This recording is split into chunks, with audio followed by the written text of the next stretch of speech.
Praise the lord.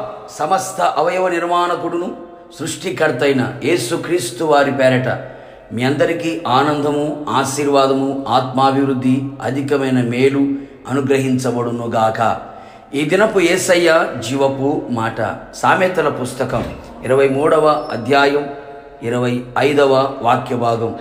నిన్ను కనిన తల్లిని ఆనందపరచవలెను.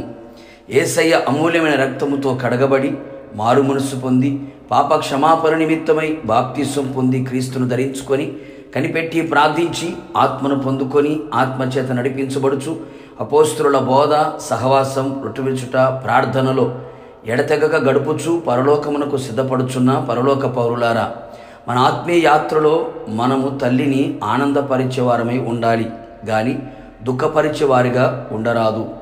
మనకు జన్మనిచ్చిన తల్లి నిమిత్తమై కృతజ్ఞతాస్తుతులు మనము చెల్లించవలెను.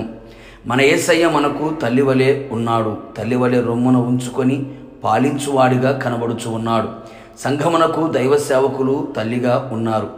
మనకు జన్మనిచ్చిన తల్లి, వీరిని ఎప్పుడు మనము ఆనందపరచవలెను. పరిశుద్ధ గ్రంథములో దేవుడు దైవ సేవకుని తర్వాత తల్లికి ప్రథమ స్థానం ఇచ్చింది, అగ్రపీఠం ఇచ్చింది. 10 ఆజ్ఞల్లో ఒక ఆజ్ఞ తల్లిని సన్మానించవలెను. ప్రతివాడు తల్లికి భయపడవలెను అని ప్రభు సెలవిచ్చుచున్నాడు. యేసయ్య కూడా తల్లికి భయపడి విధేయుడై జీవించెను కదా.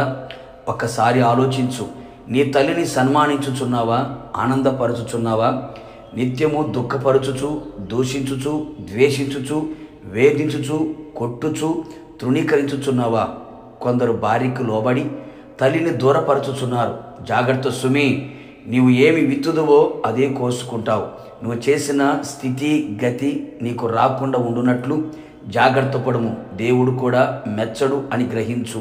శిక్షకు పాత్రుడు కాకుండా జాగ్రత్త పడు. నీ తల్లి ముదిమెందు ఆమె నిర్లక్ష్యపరచుకుము. తల్లి మాట విననొల్లని వాని కన్ను లోయకాకులు పీకును, పక్షిరాజు పిల్లలు దానిని తినును. తల్లిని తరిమివేయువాడు అవమానమును అపకీర్తిని కలుగు చేయువాడు. తల్లి దూషించువాని దీపము కారు చీకటిలో ఆరిపోవును అని లేఖనాలు సెలవిచ్చుచున్నవి కదా. కావున నా దేవుని ప్రియులారా, వాక్యమునకు భయపడి తల్లిని ప్రేమించి ఆనందపరిచెదము. నీ కొరకు ఎన్నో త్యాగాలు చేసింది, జన్మనిచ్చింది, నవమాసాలు మోసి కని పెంచి పెద్ద చేసి నీకు ఉన్నతమైన స్థితిని, స్థానాన్ని కలుగు చేసిన సృష్టిలో అమ్మతనం చాలా గొప్పది. మనము దీర్ఘాయుష్మంతుడిగా బ్రతకాలి అంటే తల్లి దీవెన మన మీద నిలిచి ఉండాలి. అంటే వారిని మనము సన్మానించాలి, గౌరవించాలి. తల్లి ఆదరణ ఎంతో గొప్పది.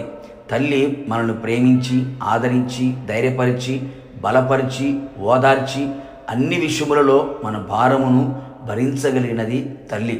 అట్టి తల్లి పాదములను కడిగి తల్లిని గౌరవపరచెదము. ఈ దినము మాత్రమే కాదు కానీ జీవితకాలమంతము ఆ విధముగా మనం చేయుదుము. తల్లి లేనివారిగా ఉన్నారా? నా యేసయ్య తల్లి వలె నీకు ఉండునుగాక. అన్ని విధములుగా తల్లిని మనము గౌరవపరిచి ప్రభు రాకడ కొరకు సిద్ధపడేదము. ప్రార్థన. మహోపకారి మహాగణుడా, నీ పరిశుద్ధమైన పాదములకు స్తోత్రములు. ఈ దినమున ప్రభా, మీరు మమ్మల్ని ప్రేమించి మీరు ఇచ్చిన జీవపు మాట కొరకై మీకు స్తోత్రాలు.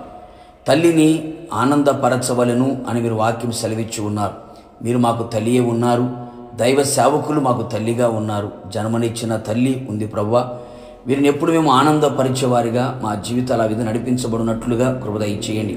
ఎంతవరకు దుఃఖపరుస్తూ, వేధించుచు, కన్నీరు తెప్పించుచున్న స్థితిలో ఒకవేళ ఉంటే దయతో క్షమించండి. ఈ దినము నుండి ప్రభువా, తల్లిని గౌరవపరిచి ఆనందపరిచే వ్యక్తులుగా ప్రతి ఒక్కరి జీవితాలు ఆ విధంగా మార్చి మలచి మహిమ పొందండి. తల్లి లేని బిడ్డలకి మీరే తల్లిగా ఉండమని ప్రార్థిస్తున్నాం. ఆ విధంగా చేసి మహిమ పొందమని యేసు నామములో అడిగి పొందుకొని ఉన్నాము తండ్రి. ఆమేన్. నిశ్చయముగా మీకును మీ కుటుంబ సభ్యులందరూ